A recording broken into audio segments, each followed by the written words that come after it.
Purified na po. Yes, kasama na ito sir, yung tanking to sa 40,000 mo.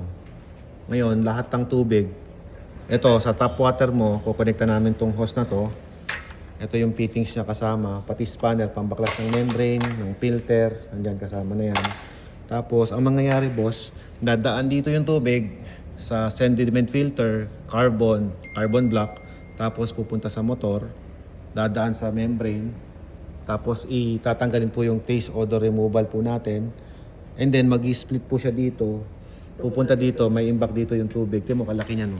So ito yung tangke mo. Ngayon, 400 gallons per day ang capacity niya. And then, lahat ng product lalabas dito sa faucet na to. Ito, pwede namin ilagay sa lababo mo, ibutas namin. Ito lang makikita mo. Ito lang yung faucet na yan. Or, kung gusto mo naman, dito. Pwede rin dito. Pwede rin dito.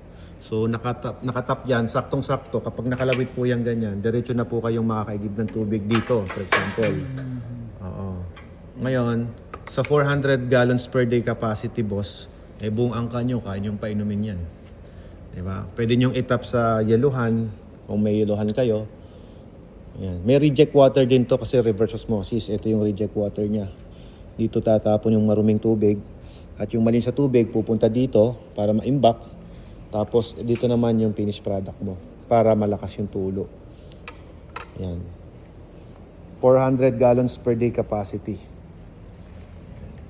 Yung maraming nagko-comment sa akin, yung kay Sir Romeo, kung ano yung nagagawa nito, mas mura nga lang to sir kasi nakahubad. So ito yung binigay ko kay good morning kay Sir Romeo Katakutan. Ay, sa San Simon? Ito yung binigay ko sa kanya na ginagamit ngayon para painumin yung mga tao doon. So ito, maganda po ito kasi naka-box tapos may mga accessories. Yan. Ito, nagpamahal dito yung box niya, accessories, tsaka yung auto flashing. Pero ito po, nakahubad siya kaya mura. Yan, we make it more affordable. Maraming sukat pa to, from 400, may 600, may 800. So the more na lumalaki, syempre nagmamahal din. Yan.